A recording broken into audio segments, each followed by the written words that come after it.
Hi, everybody. My name is Tom Wyatt. I'm an emergency physician and I'm chair of emergency medicine here at Hennepin Healthcare. I'm here to provide you with a brief update of the care that was delivered here at Hennepin Healthcare related to this tragic event that occurred this morning. We first received a page that we were going to have a mass casualty incident at 8:46 a.m. this morning. That gave us time to mobilize all of our resources and prepare our teams. We are a level 1 trauma center and we prepare and we train for this.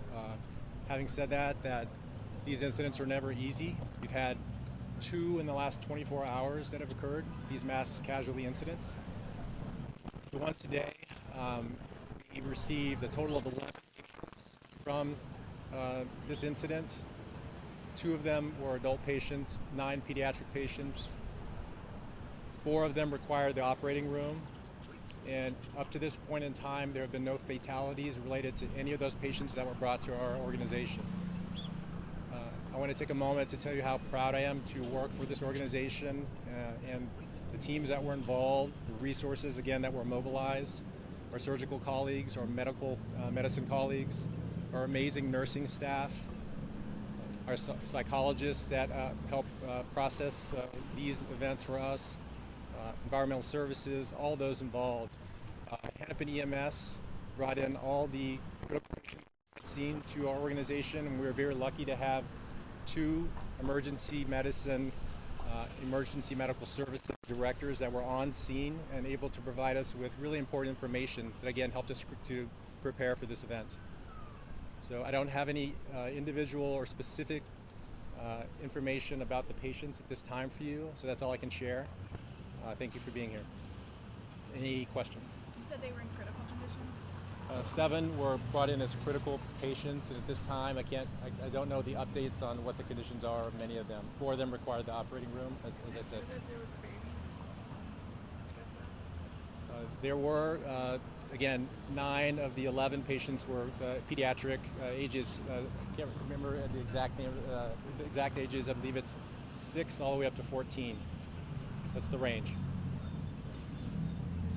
Can you tell us a little bit about what types of teams you had working this morning, how many people it takes to treat a scene like that? Yeah, you know, whenever that type of a page goes out, again, it really puts into motion a lot of a big response from all of the teams. And so we are, because we're a level 1 trauma center, we have to, mobilize certain types of resources like, operating rooms and the surgical services.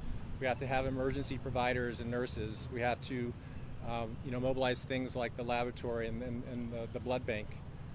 So there's a lot of planning, and again, a lot of exercises we do throughout the year to prepare for these events. And unfortunately, we respond to many of them throughout the year. Can you talk about the injuries at all, or any type of what you're seeing here with some of these patients?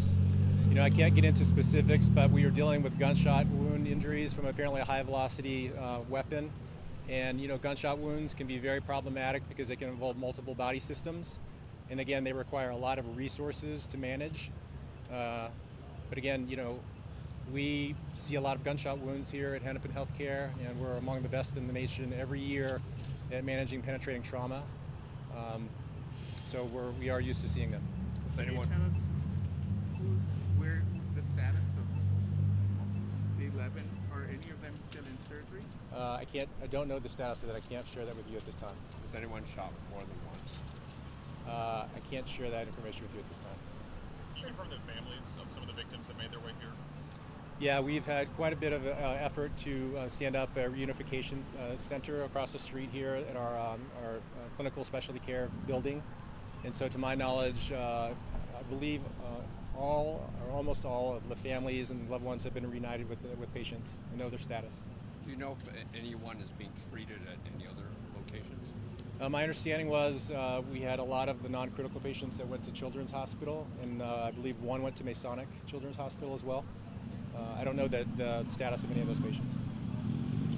Can you speak to the toll it takes on physicians here who have to handle these types of cases and mass casualty cases within hours? Yeah, it does take a toll. Thank you for asking that. Asking that question. I think Again, we have psychologists that we have dedicated to our emergency department to help with our providers and our nurses and other workers that manage these types of events. Again, we've had 2 mass casualty events happen in the last 24 hours. I mean, that does take a toll. But we also have to recognize that we are here as a critical resource for our community, and we have to take time to process, these the care that we deliver in these situations, and we have to be able to move forward because we are obviously needed. And none of those patients have been discharged? Not to my knowledge.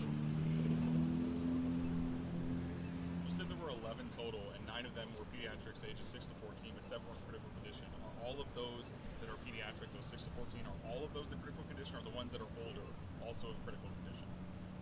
I don't want to misspeak here. I believe that all of the pediatric patients were the ones that were in a critical condition. Yes. Did I get my numbers right in saying that? You did. You did.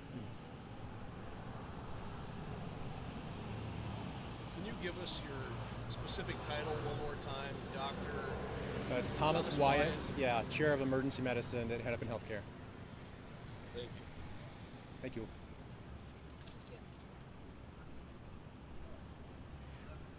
Check out our newsroom too, because I will be posting the exact information on the patients, their conditions, just those general conditions and the numbers. The Hennepin Healthcare Newsroom. Thanks for coming.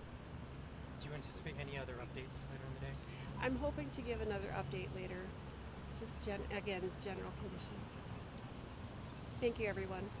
Thank you.